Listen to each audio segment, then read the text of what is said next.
Hi and welcome to Shaky Sports Journeys. I'm under a little bit of pressure today with the introduction and the announcement, considering my guest today is a professional announcer, so I'm doing my best. But please, as always, subscribe to our channel, Shaky Sports Journeys. You can find us on YouTube, Spotify, iTunes, and Podbean. So we're bringing you stuff from all different sports: football, cricket, rugby, boxing, you name it, we're covering it. And it's a first today for this type of podcast. I have the absolute pleasure of welcoming to the show renowned sports announcer for the likes of the Fife Flyers, many different boxing events as well. Hello, Mr. Craig Stephen. How are you, sir? I'm really good. I love that introduction. I'm You feeling a little reckon? bit uncomfortable here, a little bit, because I'm used to looking down the lens of a camera and having nothing coming back at me. And because I can see you and me, my eyes are darting everywhere. But hey ho, it's No, great to no, be on. Thanks listen, for the invite. it's good to see you. It's good to see you. I've been feeling pressurized all day that I got that introduction right, so I'm happy that you were Come happy on, with that. So just Craig, what don't I get want any better. I need all the work I can get just now. Don't get any better, please. I don't think you're under any pressure from me. I couldn't. I don't think I would. I don't have the voice for it. I don't have. You're the man for the job, and you're also your attire and your dress and all of that. I don't have that. I don't have that neat style. But I've seen you at many a show. You do a great job. What I want to do today is I want to take you on a bit of a journey, take you through the kind of life of Craig Stephen and how you've got to this point now. So let's start by tell me a bit about your childhood, your family background, and where you grew up. It's a long time ago, 1961. This is my it's the birthday's not here yet, but this is the big birthday this year. Um, Childhood was pretty uneventful. I'm an only child, which Okay. probably explains a lot. And although I didn't know it at the time, my mum and dad were quite old parents. They were married 12 years before I was born. I think they thought it was never going to happen. And my dad was 46, I think, when I was born. My mum was about 38. But again, I never realised I had older parents until I kind of went to school and You then give me saw that. other kids' parents and like grandparents were about the age of my mum and dad. But I had a great childhood. Brought up in a tenement in Rutherglen. Big, huge ceilings and big, huge rooms, but not many of them. It was what we called a two-room and kitchen, which meant there was one bedroom, but it was massive. One living room, again, it was massive, and one kitchen, which was massive. But we didn't have a bath. We had an indoor toilet, but we didn't have a bath. If I wanted a bath, I had to either go to my grand's, which wasn't far away, or go to my aunt Anna's, which was up in Burnside, about a mile away. Nice. That's when I outgrew the kitchen sink, because we had these big Belfast sinks. Yep. We Yep. had one of them because it was a very old-fashioned house. We had one of them, so I suppose up until the age of, I don't know, 4 or 5, the You bath were in the was in the sink. sink. But no, great childhood. And although I was an only child, I had three. My mum had two sisters nearby, and my father had one sister nearby. So it was a big extended family. My cousins Ian and Ron, they were the closest in age to me.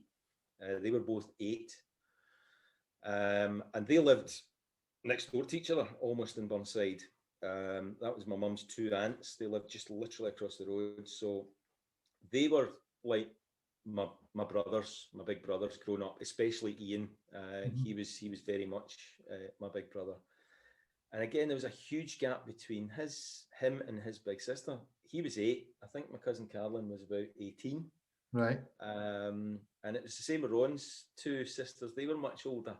And then I had another cousin, Joan. She was my dad's sister's daughter, and she Right. lived in Burnside as well. So I had plenty You had plenty siblings, you know. Even though you were an only child, you still had plenty. Even though I was an only child, plenty of siblings. But what I didn't do was I didn't really play with kids my own age until I went to school, because back in these days, it was dad went to work and mum looked after the kids. And there really wasn't like nurseries and playgroups and all the stuff that you've got with kids these days, because pretty much it wasn't needed, I don't think. So I didn't really play with kids my own age till I got to primary school. But no, great childhood.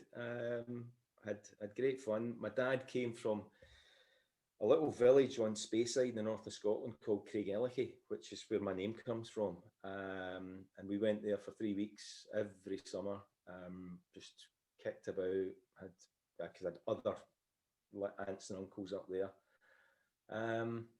And no, childhood was fantastic. Oh no, it sounds like fun. Sounds like fun.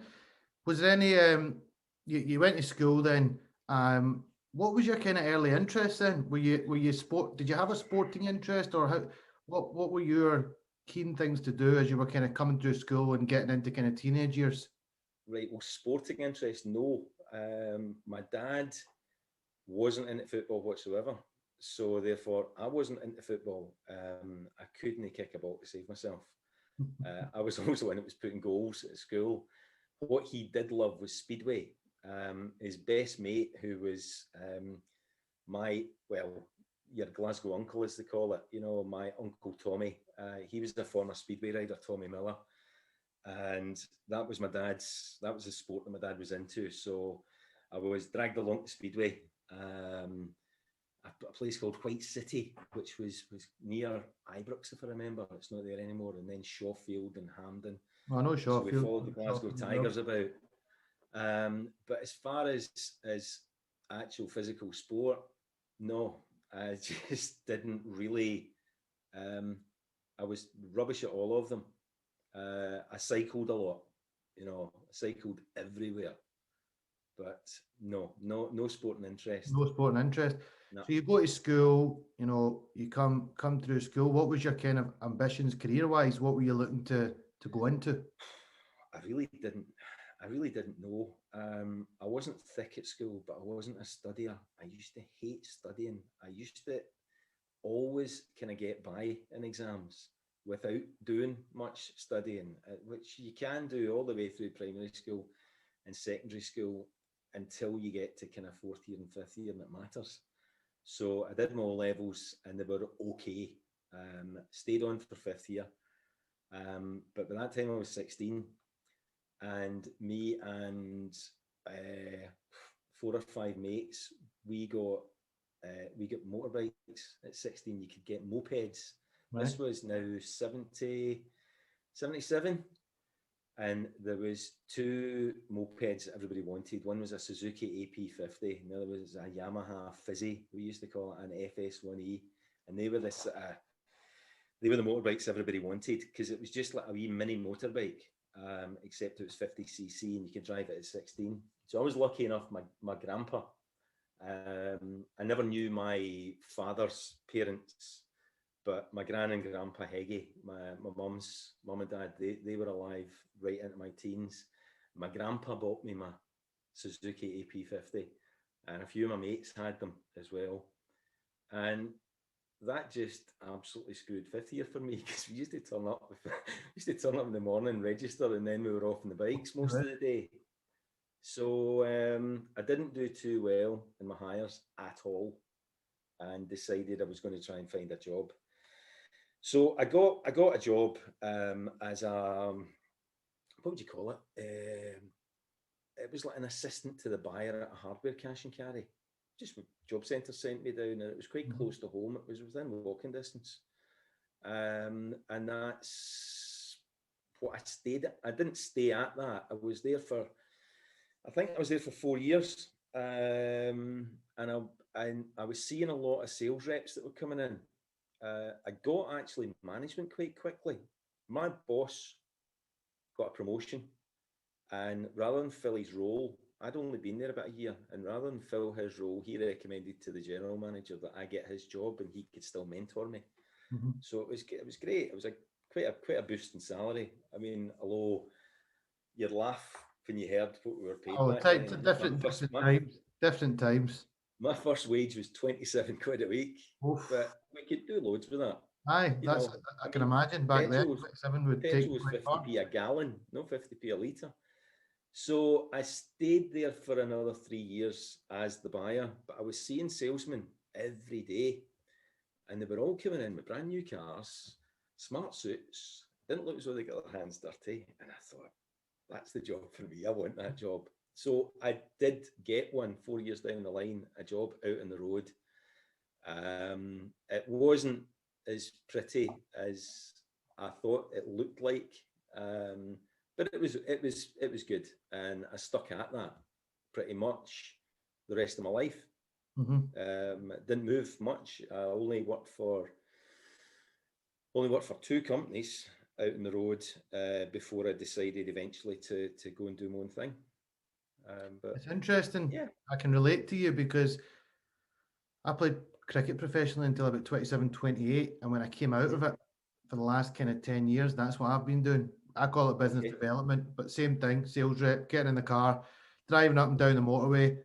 You say, you know, you don't get your but when you actually get into it and you do it, it's a pretty stressful job. You know, somebody's always breathing down your neck looking for the sales numbers, and absolutely. You spend a lot of late nights, etc. So you decided then after that illustrious career that it was time for a big change. Where did it even come into your mind that there was it something you ever thought about emceeing and announcing? How did that even come about? I got into it by accident. I mean, the only announcing I'd ever done is, if you go way back to, I was 17, 18, my cousin Ron had a mobile disco. And it was back when mobile discos were quite the thing, you know, because there wasn't a lot of nightclubs around or stuff like that. He had a particularly good one. And I used to go along sometimes and do a bit of roadieing, carrying the boxes and stuff. And then Ron sold the disco to his partner, Gordon, and he moved off to actually go into the nightclub business. I then started doing a wee bit more for Gordon, the partner, you know, driving a van, stuff like that. And then sometimes he would he'd say, look, I fancy an hour's break. Do you want to go on the decks? And it was back in the time where DJs actually spoke. Yeah. You know, they didn't mix records. We didn't. We faded one into the next one, but we would speak like a radio DJ. And I quite enjoyed it. It was, you had a bit of a silly put on voice, but it was great fun. So that was my kind of first taste at doing that. But then when I started seeing Val, my wife now, that was that out the window. I wasn't to be out doing discos anymore. But fast forward to when the kids, when we got married, we had two boys, Jamie and Gareth. They started playing ice hockey around about 9 years old for Jamie. That would be about, what, 90, 94, 95? And my job as a salesman took me down to Manchester every couple of weeks. And one night when I was in Manchester, or one day when I was in Manchester, on the radio there was, come down to Manchester Arena tonight, Manchester Storm are playing. And I thought, I'm going to go and watch that. It beats sitting in a hotel. So I went along to watch professional ice hockey. And the best part of the night for me was the announcer. I remember the guy's name. He worked for Leeds as well in football. His name was John Hammond, and he was the match night announcer. And he did goals, penalties, etc. But he also warmed up the crowd. He also got the team out onto the ice, and he just made the atmosphere. It was brilliant. So I thought, right, I'm going to start doing that for the kids. When the boys are playing a game, I knew there was a little port. I did the scoreboard, like all children's sport, whether it's football and anything, you need parents' involvement. Yeah. So at the ice hockey, when we were playing a game, they needed a parent on the scoreboard, and this is the electronic scoreboard, and nobody wanted to do that because it looked complicated. Then they needed a parent on the goal nets, a parent on the penalty box, and a parent on the score sheet. So I was the scoreboard guy, and I had noticed a microphone socket beside the scoreboard. So I just brought along a mic one day, plugged it in, and started being the match night announcer for the Nice. kids. Yep. I would read out their names. The scorer stood right next to me. So he had the official score sheet, which had all the names on it, all the numbers. So I just grab his score sheet, and then they'd be skating around in their warm up, and I would do the opposing You must team. have loved it. The home Kids team. must have loved it. And they loved it, and we had a decent crowd because it was the under 10s, and they had one of the best supports because they had mum and dad, brothers, sisters, grands, grannies, uncles, aunts. So they had a great support. It kind of, as the kids get older, the support wanes. You know, the aunties have been and the cousins have been, but the kids had big support. And hearing their names read out, and then once the game starts, the referee will come over to the score guy who's beside me and give him the goal scorer, the assister, and I'm the timekeeper, so I've got the time of the goal. So that's fine. He goes away, and I go goal number 1 for the Fife Flyers. Well, not the Fife Flyers at the time, but goal number 1 for the Glasgow Comet, scored by, number 9, Thomas Miller, assist. Big cheer. Just a big cheer. I ended up doing it for all the other age groups after a wee while, because we'd buy the ice, most junior ice hockey clubs, they'll have the ice for the whole afternoon or evening. So they will just go an under 10s game, under 12s game, under 14s, under 16s, and a senior. Mm-hmm. So I was asked by the next age group up, going to stay and do our game, and then going to stay. So we used to be there all night. Yep. And that led to me getting asked to go and work for the Fife Flyers. If I remember right, I think we were playing a Fife junior team, and one of the directors of Fife Flyers had a son who was playing in that junior team. And he, don't know if he came and asked me or if he got somebody else to ask me if I would consider going and working for a pro team. Mm-hmm. And I said, yeah. No, I mean, it wasn't like thousands of pounds, but it was just doing something that you would do for nothing in front of a professional crowd. It's great. And I ended up there for years. It was funny. So, that's how I got into it. It's a great story, great backstory, because you, like you say, you just stumbled up. It might never have happened if that opportunity didn't come. So you just stumbled across it. But it's interesting when you said to me that I'm the first person in a long time, or ever, that you said you've ever actually sent your CV to. And so it was just come on. I know that came out of the blue there. And that was a privilege for you, to receive your CV and to see what you've done. And the first thing that hit me was Fife Flyers, because I was telling you at the start, my late younger brother passed away back in '99. Mm-hmm. We used to, there was a player, Mark Morrison, who you will know of, I'm sure, who used to come. He was the team manager, and player. And player as well, great guy. Used to come to Rachel House with a few of the other Fife Flyers players. I'd never been to an ice hockey game in my life, and I got given tickets as a young 12, 13-year-old to go along and watch. And the atmosphere was incredible. Like, it was, it's like a cauldron. It's a bit smaller than a football stadium, and they were going mental. And I was like, this is incredible. So thinking of you in the middle of that, announcing and getting the crowd going, that must have been some buzz.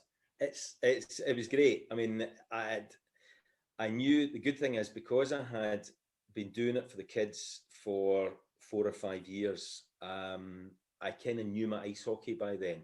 I'd never played. I couldn't play, can't skate, but I knew my ice hockey, so I knew the rules and all the rest of it. Ice hockey fans are like any other fan, like boxing fans.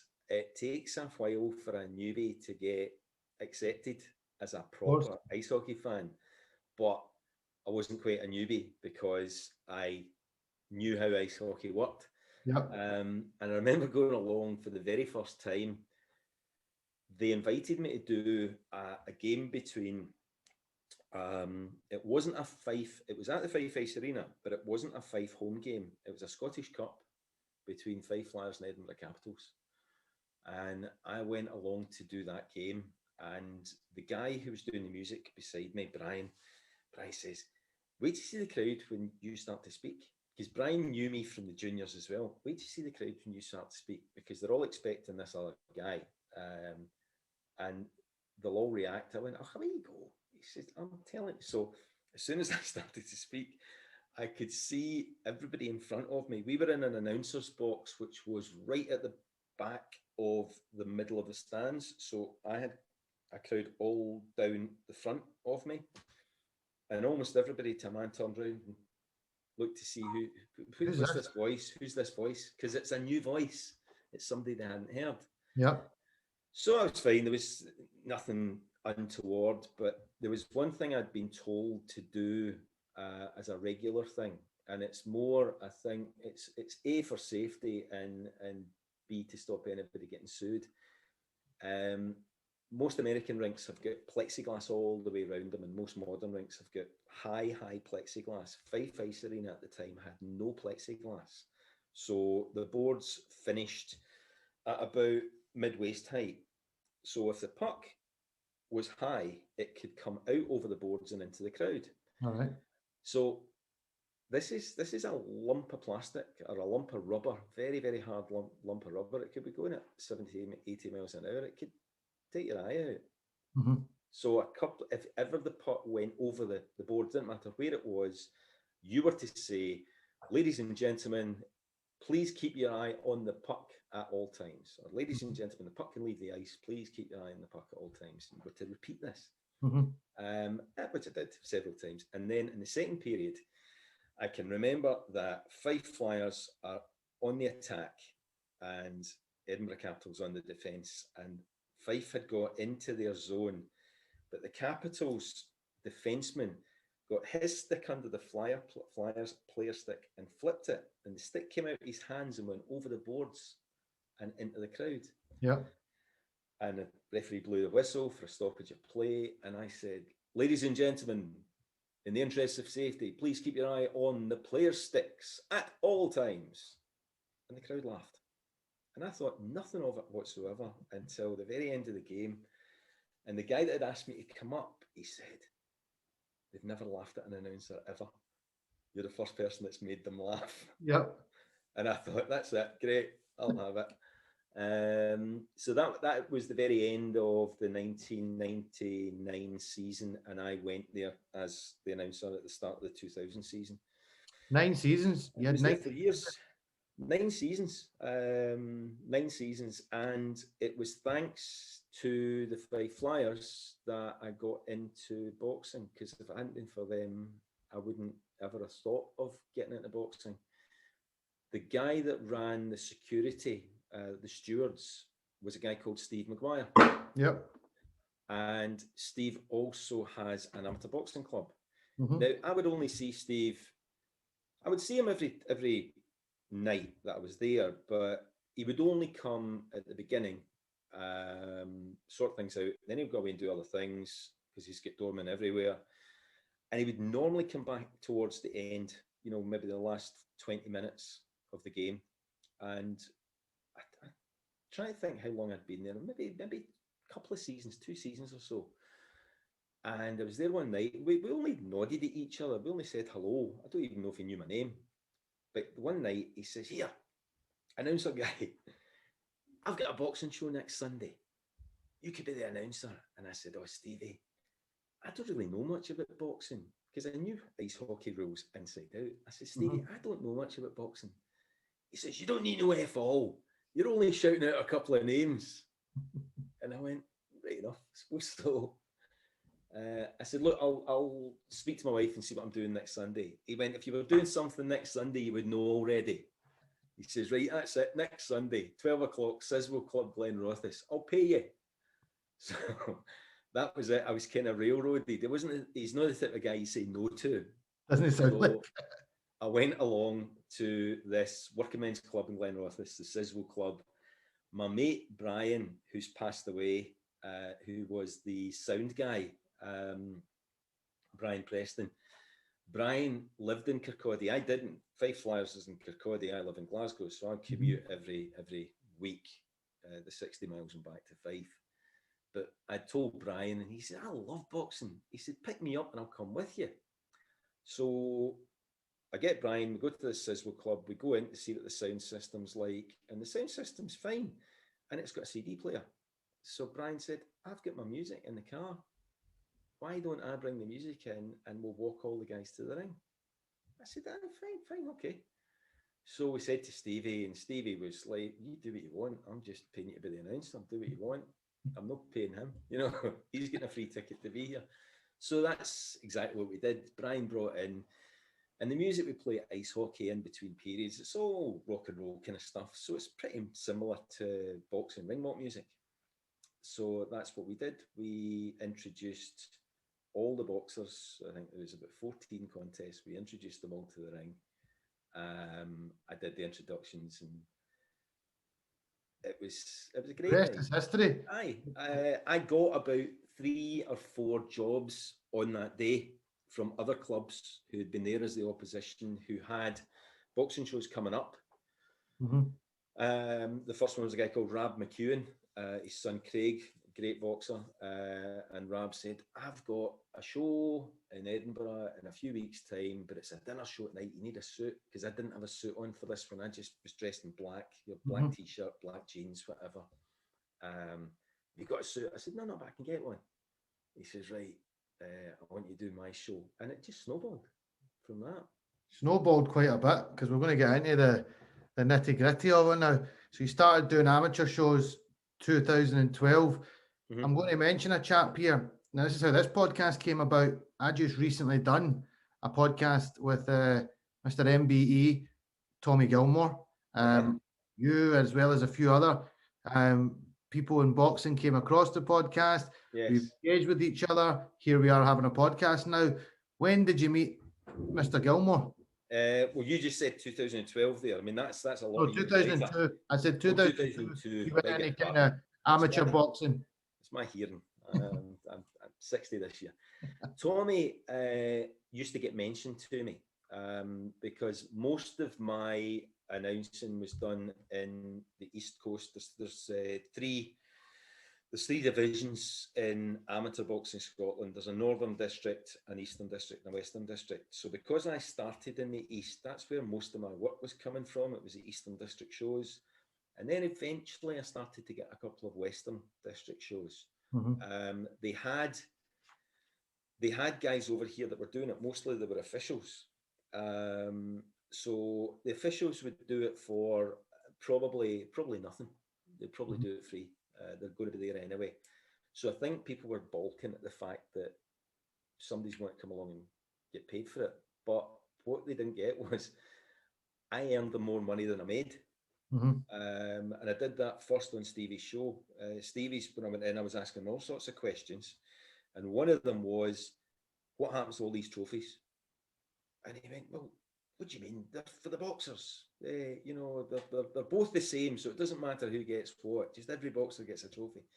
I said, yeah, but who gives them out? And Stevie's not a very patient man. Anybody who knows Stevie McGuire will tell you. He's like, get anybody to do it. Get a doctor to do it. Get the official in charge to do it. Stop bothering me, because he's the coach as well, so he's got all the boxers to look after. So he doesn't want all these questions.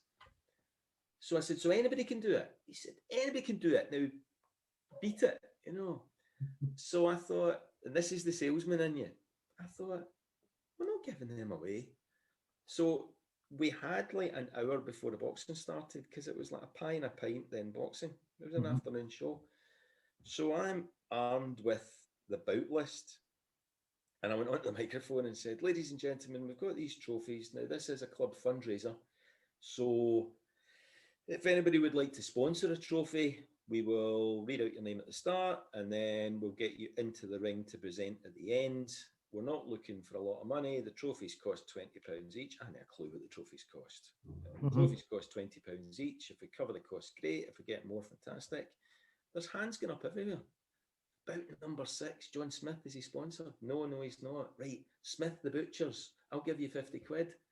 So at the end of the night, I didn't know how much I had in my pocket. At the end of the night, we counted it up, and I had about 4 times as much as Stevie was going to pay me to do the night. So there, he got all that. So other Yeah. clubs started Doing using similar. me outside of Fife. And when I'm over here in the West, I had a lot of people saying, "You're quite good at this. I'm going to tell Tommy Gilmer about you." But then nobody does. They tell you that on the night, and the minute they walk out the door, it's out their head. They've forgotten about it. Yep. Until one night I did a show for an ex-Scottish champion called Chris McAdam. I did a show for him. And there was another, there was a pro boxer there as well, a guy called Ian McLeod, who I'm very friendly with to this day, and Chris I'm very friendly with as well.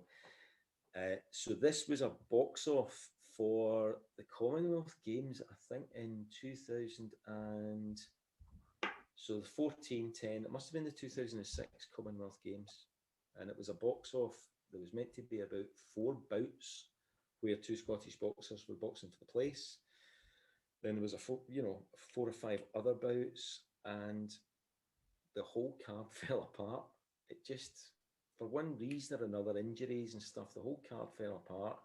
And again, it was still a club fundraiser for Chris's club. And one of the biggest fundraisers of the night was the bar.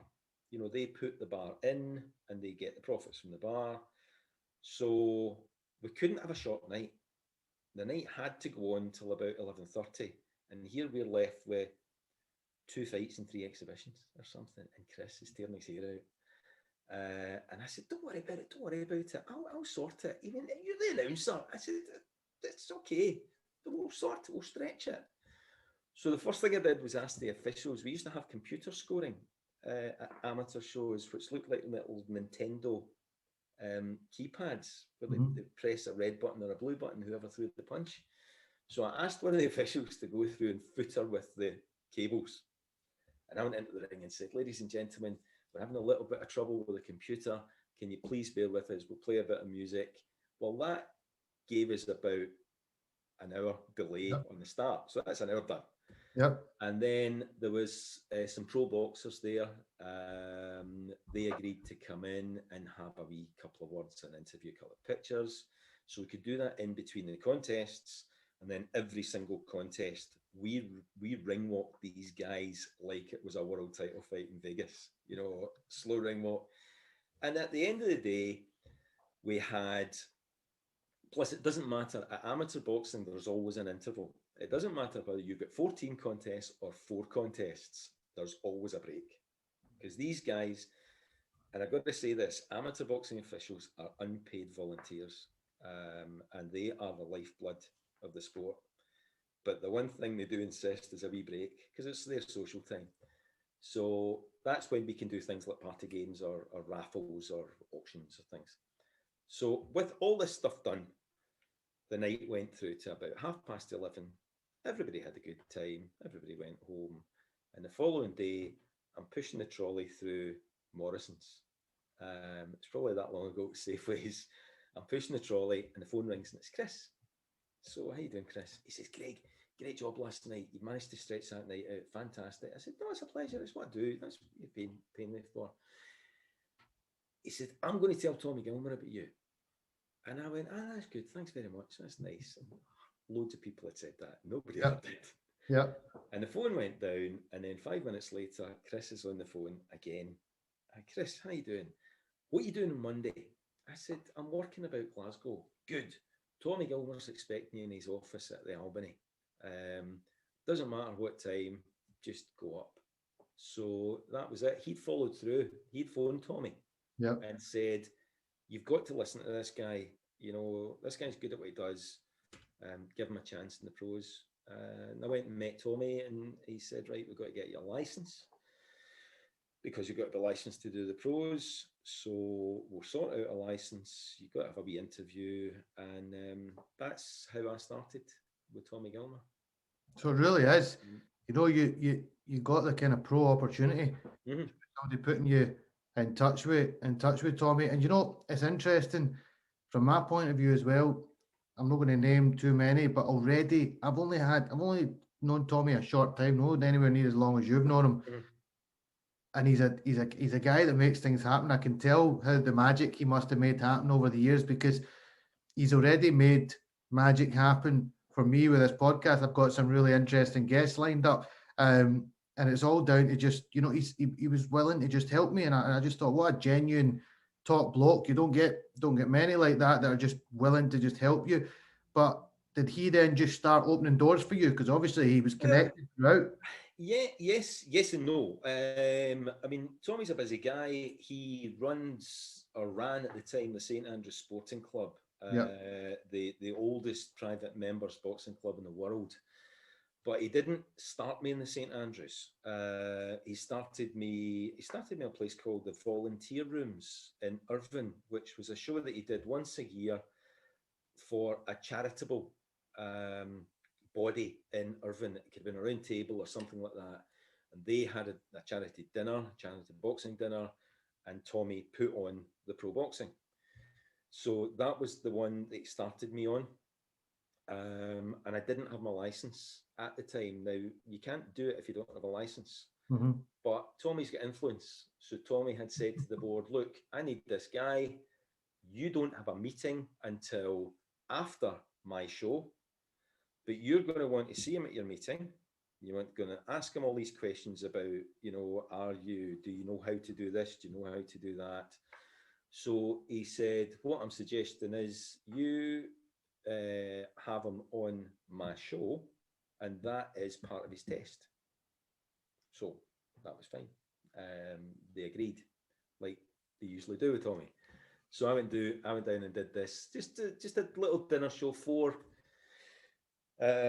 fights and dinner in the volunteer rooms in Irvine, and then went the following week or 10 days later to the board monthly meeting and got my license from them, which was great. So I had Tommy to thank for that. But he did have me do a few other what we call small hall shows. And he invited me along to the St Andrews to see how the St Andrews ran before he let me loose on the St Andrews Sporting Club, because it's an institution.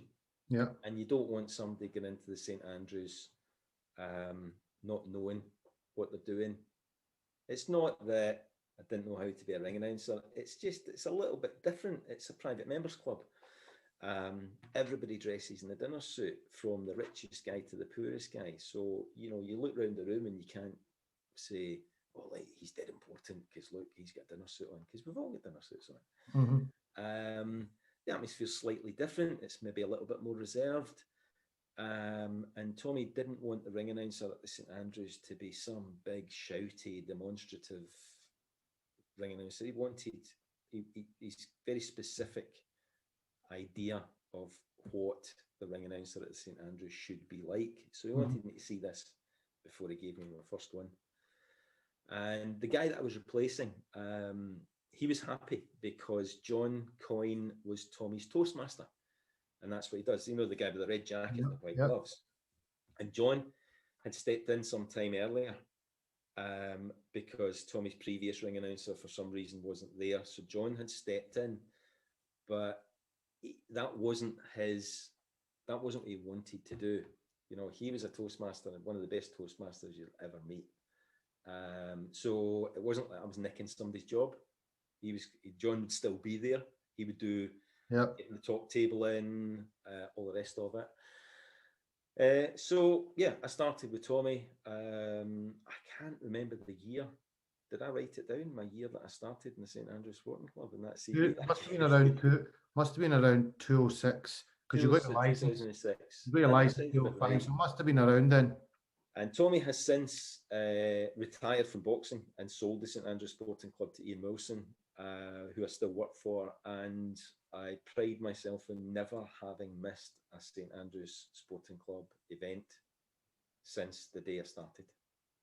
That's brilliant. And it's great. It's an institution. It's fantastic. A few changes since Tommy handed over the reins. I think they say you don't own the St Andrews Sporting Club, you're a custodian of the St Andrews Sporting Club until the next guy. A few changes, the main one being it was a private members gentlemen's club. So no ladies. The only ladies were waitresses and maybe the numbers girls. Mm-hmm. But Tommy's wife and daughter would come along and run everything to the start, but they would be in the foyer. And when boxing started, they would go to the back office, Mm-hmm. you know, and Veronica's a partner in the business. But I think just over the past few years, we've got very politically correct. Yeah.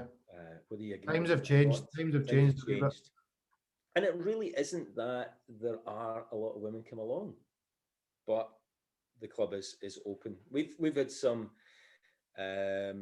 Tommy and Veronica always had 2 ladies' nights. We always had a dinner dance in May, the May ball, and the masquerade ball at Christmas. And there was no boxing, but it was a dinner dance, and that was, I think, possibly for, you know, the members to thank their wives for letting them go there for the other 8 shows and take them out and show them a good time. That's nice, though. They were great. I They mean, were really in good. those- And in they're those still times, there. from those times, that was good that they did have that, because a lot of sporting events didn't allow women at all. Mm-hmm. Well, we always had, on the masquerade ball at Christmas, we always had a lady chair instead of a chairman of the top table. But now we've had a lady chair at a boxing show. We had Judy Murray not that long ago in 2019. She was fantastic. And Andy Murray loves boxing, unfortunately. He's a big fan. He's a big fan. That's right. Along, but no, it's great. And when we're all up again, hopefully, we're going to be back out again in September for the first show after lockdown. That's what it's planned. So you need to come along. Well, that's what I was going to say. Since the Tommy podcast, I've formed a bit of a relationship with some of the chaps at St Andrews, and I'm looking to speak to some of the other boxers and stuff. And I've never been to a St Andrews boxing event, so definitely it's one that I'm keen to get along to, and hopefully be listening to your good self doing your thing up there. So things just started continually evolving, and this has led you to doing some unbelievable things. You know, you've remained in boxing, not only boxing, you've gone in and do MMA as well. One of the big events I want to talk to you about before we go into some of the other ones is you had the pleasure of being at Wembley Stadium, 80,000 people, the night that Anthony Joshua challenged Vladimir Klitschko for the world title. Massive fight, probably the biggest heavyweight clash in recent times we've ever had in Britain. And I believe you had all the undercard fights leading up to the main event. Talk to me a bit about that night. I nearly never made it. I went out on the night before with an old mate of mine who is a former boxer, Scott Hartley from London. He's a former boxer. He now does a lot of PT and stuff in London, and we would hook up for lunch quite often if I was down working in London. This time we hooked up on the Friday about 5 o'clock for a quick drink. And I got poured into an Uber about midnight and sent back to my hotel in Wembley. And I got up on Saturday morning. I felt okay. I got up on the Saturday morning, went down for breakfast, and Mandy, one of the ladies from Matchroom, she saw me coming out the lift, and she went, "Where were you last night?" I said, "Oh, mate." She said, "You look like shit. We've got the biggest night of our life tonight at Wembley, and you look." I said, I'll be okay. It's only 9 o'clock in the morning." And then the next person I bumped into was Michael Buffer, who was there with his wife Christine, and I hadn't seen them. And probably looking back, I was probably stinking about it. But you don't think that at the time. And I hadn't seen. I saw Michael at the weigh-in, but I hadn't seen Christine. She didn't come to the weigh-in. And I saw them. Michael, Christine, how you doing? And he went, "Hey, were you in a fight?" And I thought, geez, I must look bad. So I went away for the longest walk I've ever had. And just sort of, I felt fine. But anyway, I was fine by the time we were going to Wembley Stadium. Which would have been what, about 2-3 o'clock? Because it was an early. I would go over to these kind of things. We went over that one a bit early. Michael went over it even earlier because he did a rehearsal of the main event ring walk. And he doesn't often do rehearsals of the main event ring walk. But for that one, it was spectacular. There was fireworks, there was lots of things. Oh, it was unbelievable, incredible. So Michael went over and did a rehearsal of that, and I did go over and watch him do it. That was about 2, and I was feeling fine by that time. I was fine. I knew I would be. I would just never ever go out with somebody the night before a big fight. I went over about maybe about 4:30. We were only staying across the road in a hotel. It wasn't far to go. I went over about 4:30. And I think the first fight would have been on about maybe 5:30, 5:45. But at that time, the place is empty. Mm-hmm. It's always the same with big fights. At the beginning, the only people in the arena are the fans of the undercard boxers. So many people, and I wish they wouldn't. I just wish they would come and spend the whole night there. So many people will spend a lot of money on tickets, and they will go to the bar as soon as they go into the arena, or they will go to a bar before they come to the arena, and they've got 10 o'clock in their mind. That's when the main event's going on, 10 o'clock. So we better be in our seats for 9:30, 9:45, and they miss some of the best action. I know, I don't get that. I don't get that. I would, any boxing show I've ever went to, I want to get to early. Go early, go first doors. You never know. There's some cracking fights that tend to be the under. Don't get me wrong. That night, Joshua Klitchko delivered. It was the fight of the night. But sometimes, more often than not, the undercard fight delivers just as good as the main event. But what was the co-main event again that night? Klitchko. Oh my goodness. Putting you on the spot here. Even I can't remember. Katie Taylor was on the bill. Or was she? Yeah, I'm sure she was. I think she was. Was it Scott Quigg? Oof. We need to do it. I put you right in the spot there. You have put me on the spot. You know, the one that I know, the one that I know definitely was a couple of AJ fights later when he fought in Cardiff for the first time. And against Parker. The undercard fight to that was Big David Price and Povetkin. Oh, they. And I thought, because you don't know leading up to it, things can change. And I thought Michael might do that one. You know, because it's not the first time that Michael's not only done the main event, he's maybe done the chief support as well. And it doesn't bother me. It bothers some announcers, but it doesn't bother me because the guy's the golden voice of boxing. It doesn't make any difference to what I get paid. I get paid the same whether Michael's doing 1 fight or 3 fights. Yes, it's nice to do the main event, but it's certainly no kick in the teeth to step back for Michael, because he's something that none of us will be. He's an icon. He's an icon. He really is. Unbelievable. No, there is nobody, I don't think, in the modern world who doesn't know who he is. They might not know his name. They might not really know boxing. But if you're talking about boxing and his name comes up and anybody says, "Who's he now?" You say, "He's the Let's Get Ready to Rumble guy." Oh, him. Yeah. Because even the computer games, majority of the computer games have got his voice on them. I remember when I was a teenager, I was already doing for the thousands in attendance and the millions watching around them. Don't say it live, because if you say it live, he'll get his lawyers on you. Oh, yeah, no, I wouldn't do that. I wouldn't do that. You know, he gets the way he gets the big fights going is just it's incredible. Oh, it's phenomenal. It's phenomenal. So I do remember the one in Cardiff.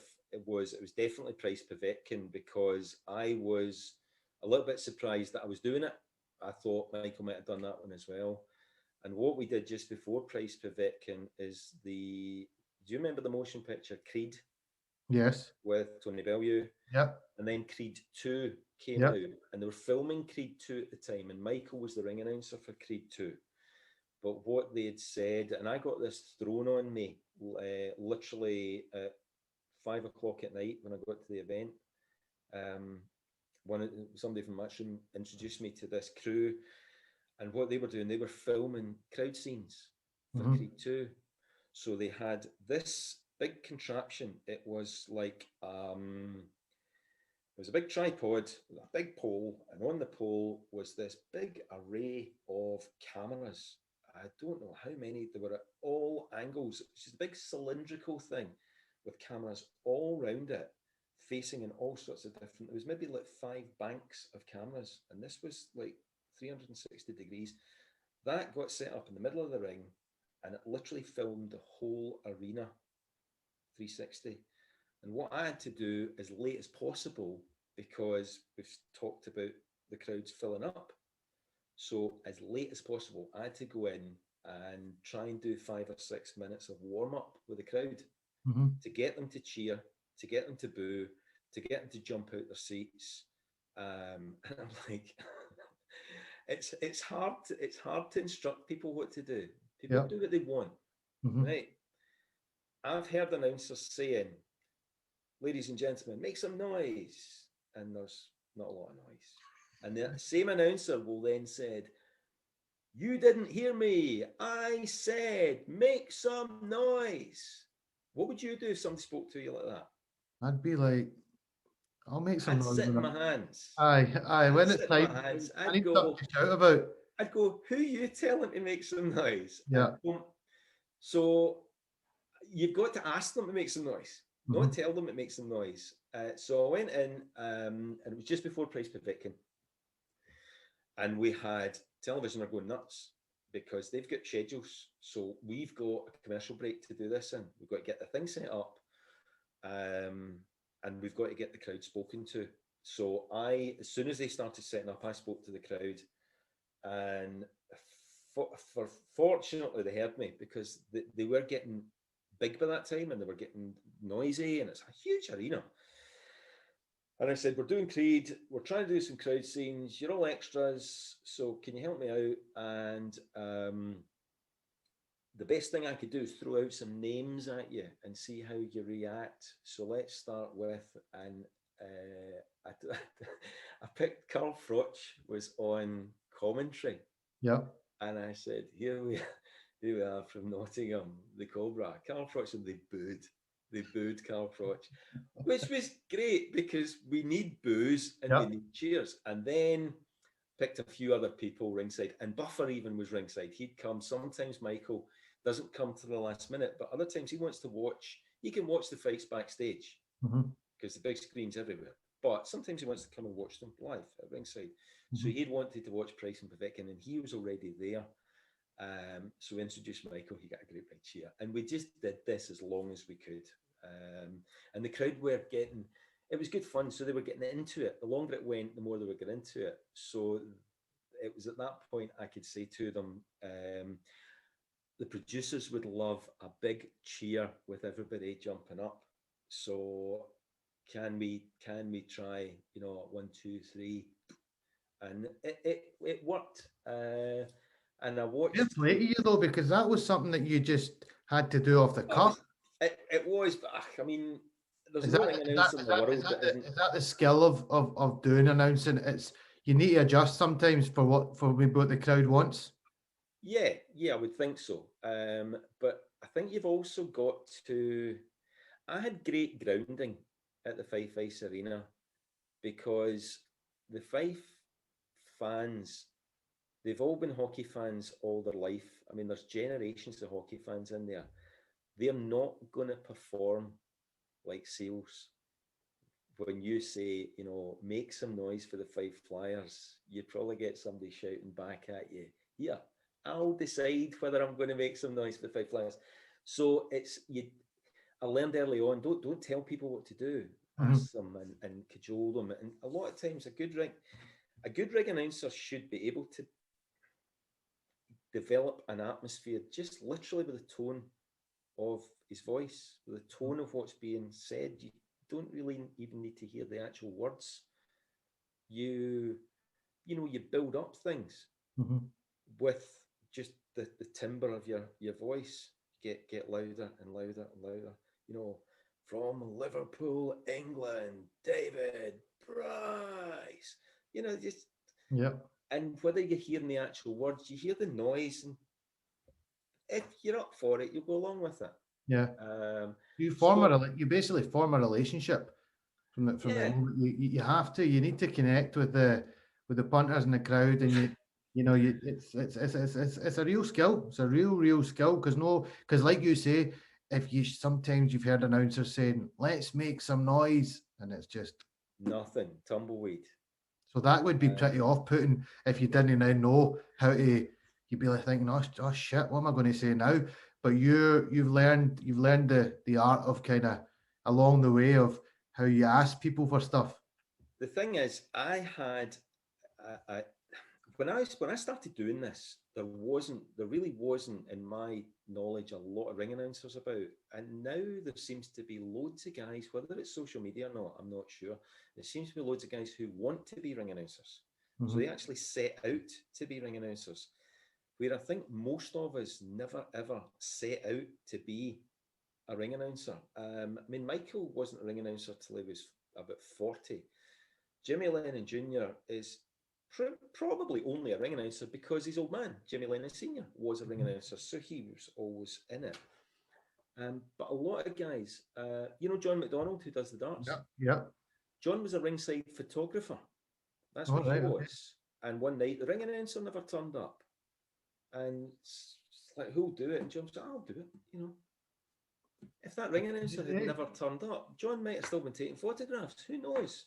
That's an interesting. So I think a lot of it is the face luck. of all now in the darts. But I had good grounding because I had the Fife Arena where they're not going to take any nonsense off the announcer. Do your job, do it right, and go home, and we'll have a good night. And you've got to understand, nobody pays to watch the ring announcer. They pay to watch the ice hockey player, the boxer, the athlete, whoever is there. That's who they're there to see. They're not there to see me. Yeah. They're not there. If you're trying to steal the show too much, it'll be evident. They'll be like, oh, this guy's getting annoying. Well, so if you go into ring announcing, like a lot of people, I can see it in social media. If you go into ring announcing thinking, I'm going to go into that because I'm going to be famous. No, you're not, mate. Because name me 10 ring announcers in the world. Can I couldn't. I maybe could, but yeah. You could because it's your industry and you know your fellow professionals. I don't think I could name 10 off the cuff. No, you probably couldn't, but so you've got to know your place, but you've also got to do your apprenticeship. I know I've rattled on a bit, but that's where I was going with this. I did my apprenticeship. I'm still doing it, but I did my apprenticeship long before I ever got near a television station because I was with the Flyers. I did the amateurs. I did Tommy St Andrews Sporting Club. I don't think I got my first TV job till about 2009. Now, by that time, you'd hopefully made most of your mistakes. You'd made most of your basic ones anyway. You still make mistakes. I mean, I'll still make mistakes tomorrow doing a TV show. You're live. You can't disguise them. As long as you don't try and duck them. The best thing to do is smile and say, beg your pardon, and change it. And it's quite endearing. But a lot of them want to jump into television straight away. You can't do it, mate. You've not. There's a meme somewhere, and it's got a little working men's club picture and a stadium, and it said, "You can't work here unless you've worked here." No, I agree. So true. So you get to kind of know what a crowd wants to an extent, and what they don't. And one of the things they want is information. I noticed once when I went along to a TV show, early doors with Tommy, and I wasn't working it. I noticed the amount of, there's a lot of dead time because you're at a TV schedule. So the first fight might go early. Well, the second fight's not in till 8, and this is 7:35. We've got 25 minutes before that next fight can go in because we've got nothing to fill the gap. And nobody says anything. Nobody tells the crowd anything. I do. I think people will now. I do. I will say to the producers or my director, can I have 5 minutes? Because you don't know if they're recording something. You can't speak if it's going to be over somebody recording something at ringside. But, they'll say, yeah, we've got a commercial break. Say what you want. And I will go on and say to the crowd, look, slightly early. The next two boxers in, John Smith, Fred Jones, they will be in, I wouldn't say they're going to be in half an hour, but I won't say they're going to be in directly. I say we will have a small break.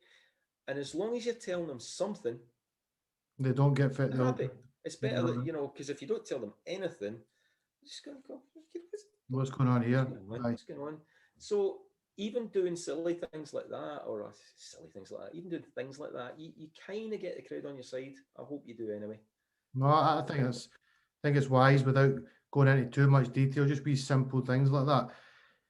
2014. Yes. You got a great opportunity. Very historical event for us Scots as we got to host the Commonwealth Games, and you got the gig for the old boxing. That was brilliant. I loved that. That was 9 days of work, and it was the hardest or longest 9 days ever. We had 2 sessions a day. We started at 1. We were meant to start at 1 and finish at 4, and then start at 6 and finish at 10. But for the first 5 or 6 days, we started bang on 1 o'clock. We usually weren't getting finished till about 5:15, 5:20. And then we had to rush off, try and grab a quick bite to eat and be back because we started again the evening session at 6.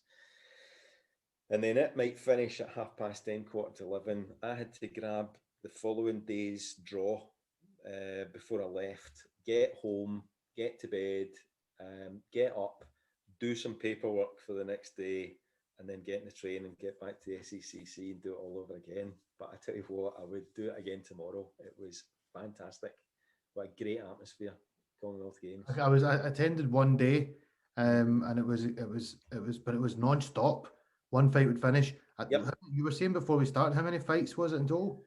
I'm sure 249 is in my mind. We did them all inside the SEC. And then for finals day, we decanted to the Hydro and did the finals in the Hydro.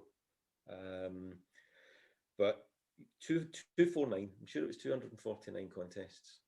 And did you introduce all 249? Every one of them. Bloody hell. Every single one of them. And you were saying to me as well that you weren't able to be in the ring. You had to be outside the ring. No, we were hoping they were going to let me go into the ring for the finals. It's just kind of not the done thing in amateur boxing for high-end competition. Now, I do all Boxing Scotland's official stuff. First couple of years I was in the amateurs, I did the senior finals. But then a few years down the line, there was a guy called Richard Thomas who's unfortunately passed away far too young, and Richard was the chairman of Boxing Scotland. When he took over, he said, Craig, I want you at every one of our finals that you can make, from schoolboys, novices, intermediates, because this is all about getting bums on seats, and I want every event that we have to be a package and entertainment, and that includes having an announcer that can interact with the crowd. So it was great. When I do Boxing Scotland stuff, sometimes there's so many fights. There's 2 boxing rings, and we run them simultaneously. We just we'll start one in ring 1, and then 40 seconds later we'll start one in ring 2, and hopefully that one finishes. We get a result and we get the next 2 in before that one finishes. Then we do the result and we get the next 2 boxers in. For these ones, I never step in the ring because there's just not time. But when it's a single, when it gets to the senior finals, I will get in the ring just like everything else. But for Olympic competition, you'll notice there's never an announcer in the ring, and for Commonwealth competition, never. You just hear the voice in the sky. Yeah. But if you think about it, 249 contests. I normally avoid saying fights with amateur boxing because I was told off the first amateur boxing show I did. I said something about fight, and this old official, who's probably no longer with us, says, "Here, son, this isn't a fight. This is a boxing match." fights happen outside the pub on a Saturday night. These are only fighters. These are boxers, and it Yeah. kind of stuck. 249 contests. If it took me 30, 40 seconds to get in, do the introduction, and then 30, 40 seconds to get in and do the result, you're adding at least 3 minutes onto every single one. Too long, over 249 fights. Because I remember being there that day. It's hours, so it wouldn't happen. Fight was finishing, and your voice was introduced in the next fight. Fight finished, out, straight in, straight out. It was very quick. I mean, I'm at the mercy of the guy who was doing the world feed, and that's the feed that's going out to every single TV station around the world, because they're all time constrained. So he tells my producer, go, my producer tells me go, and I go. And that does include also, there was one night where there was a fallout with one of the amateur boxing officials. There was a heavy knockout. And normally I wouldn't do anything if a boxer is still in the ring getting attended to, be it the pros, the amateurs. I would normally never, ever do anything.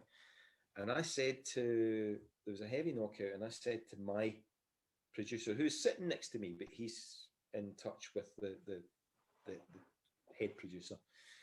I said, you won't want an introduction. You won't want a decision done surely until. He said, no, I don't. No, definitely not. Definitely not. Just wait in your queue. So I said, that's fine. So I'm sitting there waiting in my queue. And then I can see one of the officials from AIBA going nuts at me. Mm-hmm. Get on with it, get on with it, get on with it. And I just ignored them because I've got to do what television tells me. Mm-hmm. But I thought they were right and he was wrong. And it turns out, yeah, fine, we did it when we did it. But when I watched it back on BBC Red Button when I got home, because I watched most of it, you can actually see this guy in shot. And you hear the commentator saying, oh, there is such and such from GB boxing or whatever, or amateur boxing. What's he getting so annoyed about? Oh, he's wanting the announcer to get on with it, and the announcer won't.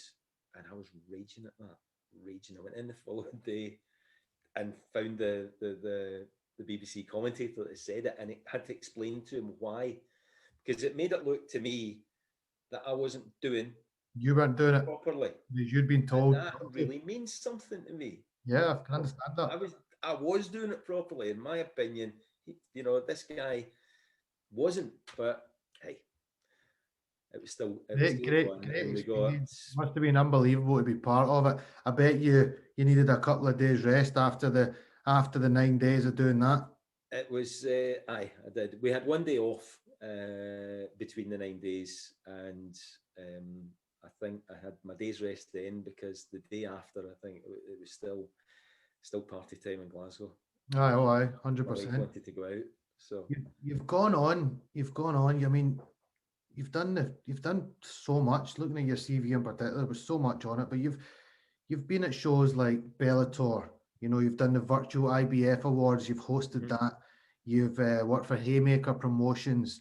Yep. You've done Sauerland events. The big famous brothers and their father. They were massive, very similar to they're like the Matchroom of.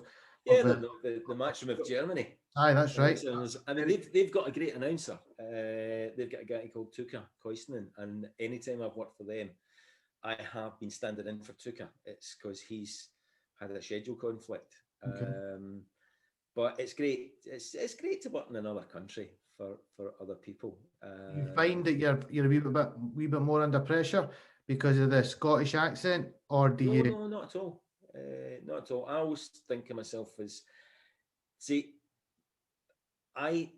you're Scottish, right? Do you think my accent is very Scottish? No, because I can see that you see from driving up and down the motorway to Manchester, which is something I've done as well. You learn to adjust your way you speak to certain people, and they'll understand you. Spot on. That's exactly. For a start, my father was a Highlander. So I didn't, and my mum and my gran spoke a wee bit posh, Not that they were, they just spoke a wee bit posh. So I didn't grow up with a hard Glasgow accent. And then the first job that I had in buying, we didn't have computers back then or fax machines. So if I was phoning an order in to an English company, I had to be understood. So any kind of rough edges that I had, I knocked them off then. Then going to the Fife Flyers arena, I learned that you have to be slower, because if you're in a big arena like that, if you talk quickly, the sound bounces back at you and the words get all jumbled. So I learned to slow down. So it all over everything that I kind of learned led up to being an announcer. Don't speak too quickly, be clear. But anybody that's not Scottish can still tell that I'm Scottish. Oh, and that's important. Which is important to me. That is important. I think because whenever I hear you, I know straight away.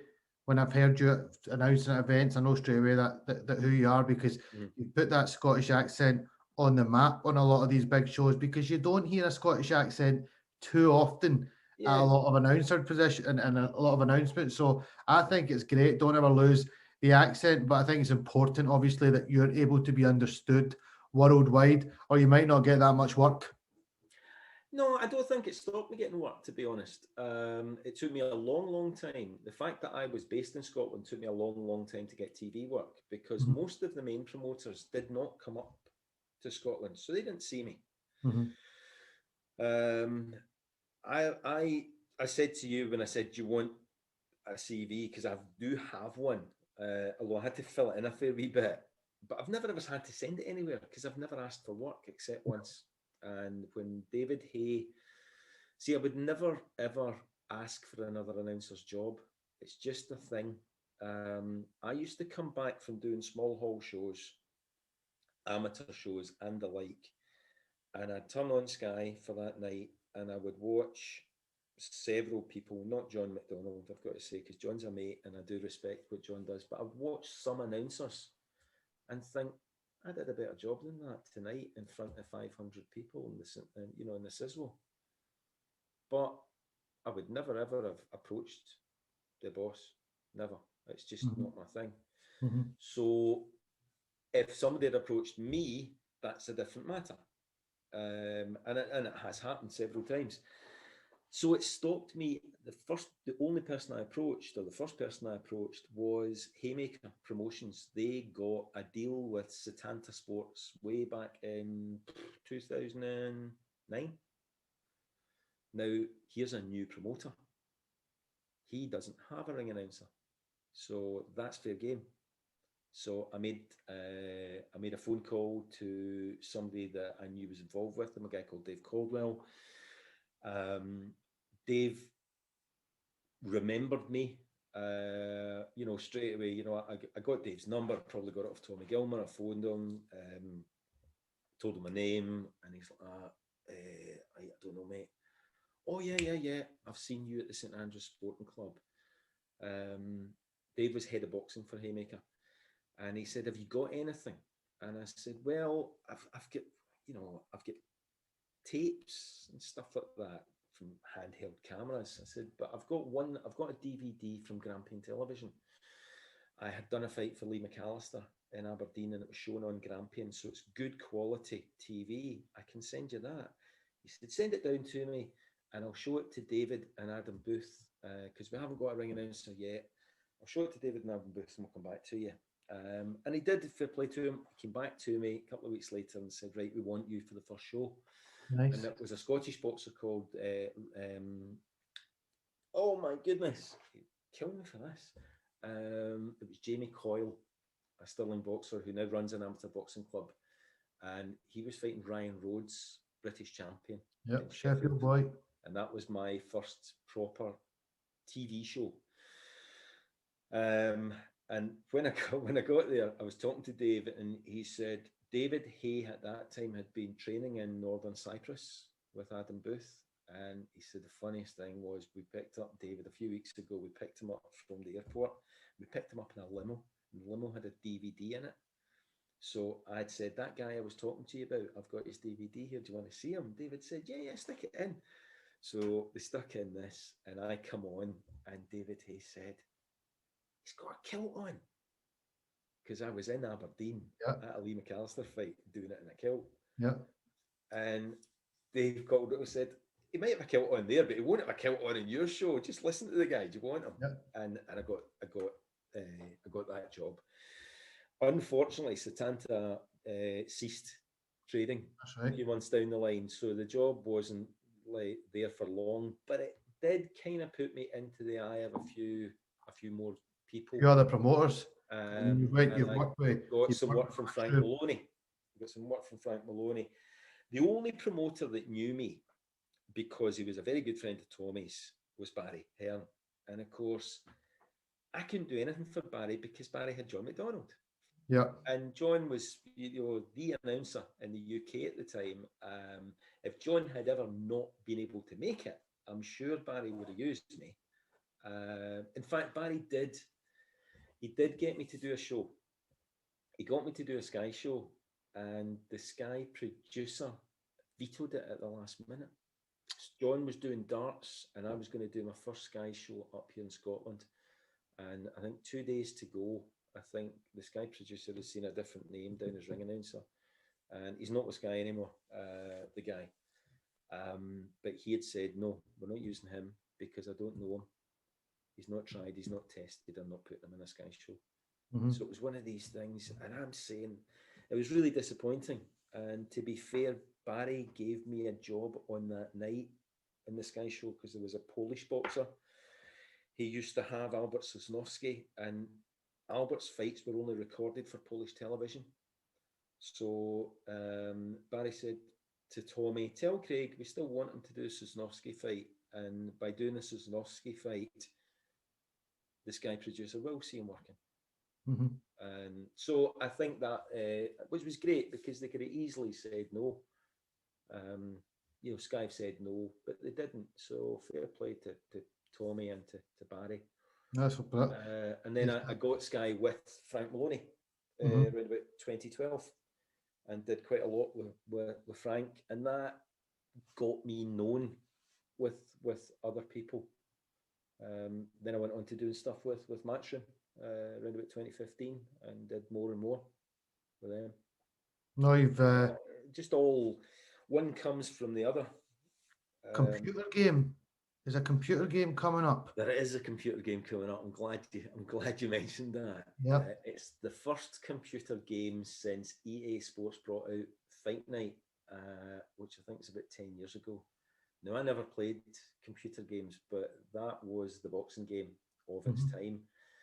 And it's apparently the only boxing game that's out there, because EA Sports, they went on to develop a UFC game. And haven't done anything to the Fight Night game. Haven't put any new research into it. I don't know if it's the contract or what. But anyway, this independent developer in Sheffield, Steel City Interactive, they decided, it's well over a year ago now, they decided that the world was crying out for a boxing game. And the great thing is, these guys are developers who have worked, independent developers who have worked for all the big guys as contractors, but they've got together, there's about 13 or 14 of them, and they are making eSport Boxing Club. And it was all kind of under wraps. I got a call just at the start of lockdown from a good friend of mine, Dean, who owns Empire Pro Tape, who is the tape of choice for boxing these days. And Dean and I go back a couple of years, and he said, "Look, would you be interested in this if I give the guy your name? I've told him I'll speak to you." And I said, "Yeah, absolutely." So Ash from Steel City rang me and said, "This is what we plan to do. We've been doing development for a long time now. We're now getting to the nitty gritty, and we will need commentators, announcers, and we'll need to start signing some named boxers. Are you interested?" And I was like, "When can I start?" So it's very, very near completion now. The guys are working so hard on getting everything right. They've got Paul Dempsey, BT Sport, ex-Sky, as one of the commentators. Paul's a good friend of mine. They've got Todd Grisham from DAZN in the States as the American voice commentating. They've got a huge roster. You've got to go online and look at these guys. I'm going to check it out. They've got a huge roster. I mean, they've got legends in the game. Frank Bruno, Ricky Hatton. They've got Joe Joyce. They've got Roy Jones Jr., Smoking Joe Frazier, but they've got current boxers as well. They've got Josh Taylor's in the game. Lee McGregor's in the game. Nice. I only found out a couple of days ago. I've done a lot of voices for them on the initial roster. So my job is literally to be the ring announcer. So it's not just like saying a big long sentence. I've got to do a lot of single words, and they will cleverly make these words into a sentence. Well, I look forward to so you've got to know the tone of how you're doing things. How you're going to say it. One tone follows the other tone, and it doesn't sound like a computer generated sentence. It just sounds like you saying the whole thing. But they are very, very close to putting this game out, and they released a thing a couple of months ago, the character creator. So you will have a whole list of fighters to choose from, and you can be that fighter, or you can create your own. And the character creator, there's a 10-minute video with Ash showing you how to go through this, and you just take a character and do so much to it. You can adjust the size of the eyes, the size of you could probably, if you're clever enough, make them look exactly like you. You can do anything with this character creator. And then on the back of that, I will do a list of names. We will choose, 20, 30 first names, 20, 30 surnames, place names, and you give the character its own name. Brilliant. And that will be your character for the game. I'm really excited. Really excited. I'm excited to give it a go of playing it and listening to your good self, seeing you. So will the image be of you as the announcer? Well, I'm not sure. I've been scanned. I've been down to Sheffield to be scanned by there's this company 1024 that they're working for who do phenomenal work. And you go into what looks like a sort of igloo, and the igloo has got cameras all round, a little bit like what I said in before the Povetkin Price fight. The fight, Povetkin fight. But this is coming in the way, so you stand inside this igloo, and you are photographed from every conceivable angle, and they make a character out of you. I'm sure I'll be right at the end of the list. As I said, people don't turn in to watch the announcer. So if my character is being created, I've been scanned for it. It will be, and rightly so, at the bottom of the list, because they've got all the boxers to create as well. Even if you get in a pit, when you go into the website, you can see some of the boxers they've already created, and it's like looking at a photograph. It's incredible, but these things move.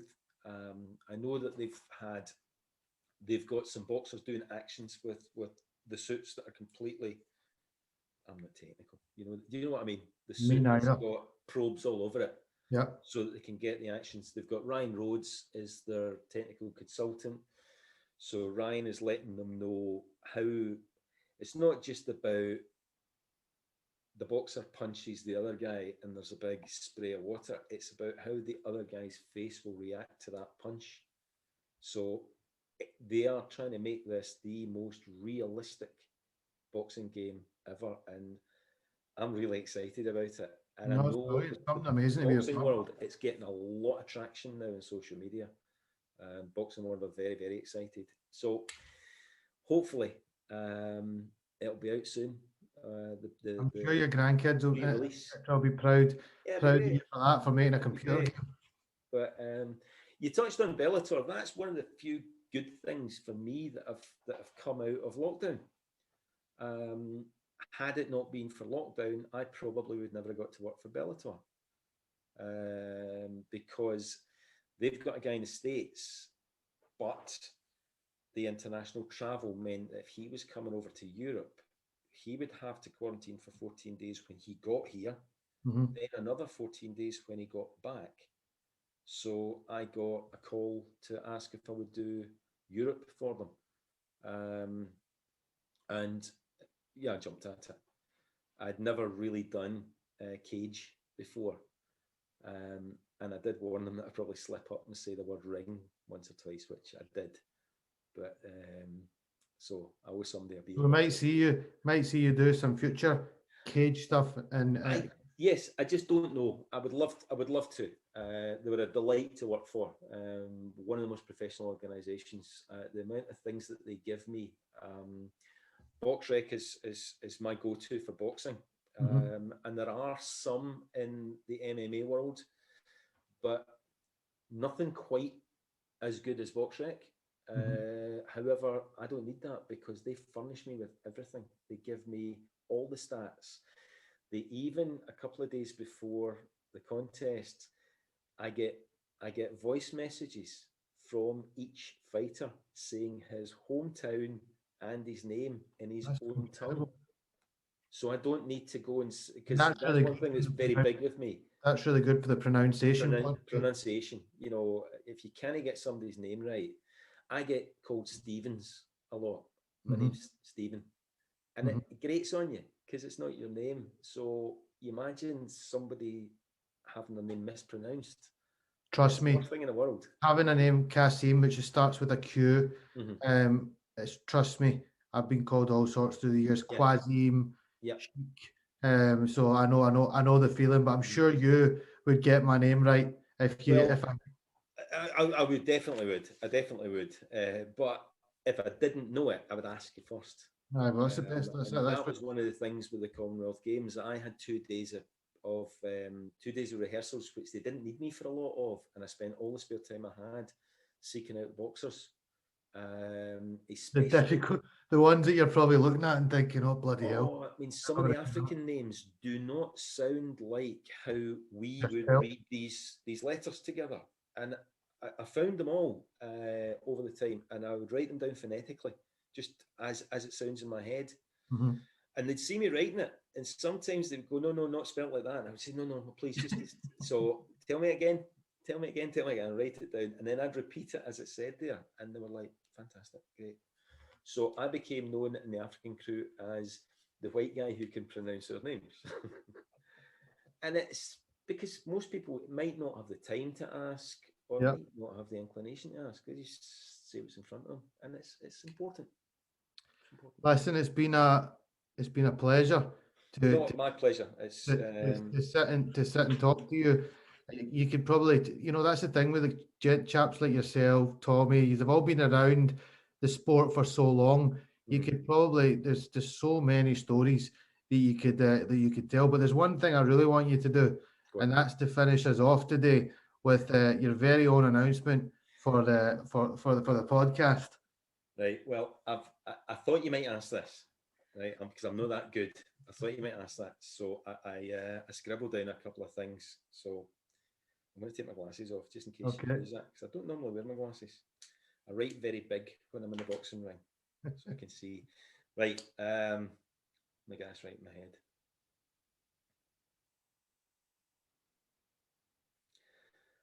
Okay. Ready? Ladies and gentlemen, for one of the best sports podcasts in the business on YouTube, subscribe to Shakey's Sports Journeys. Right. On the button. Everybody's up in arms. They're all subscribing. I'll do you a few more because I'm sure that could be better. So, look, again, absolute pleasure.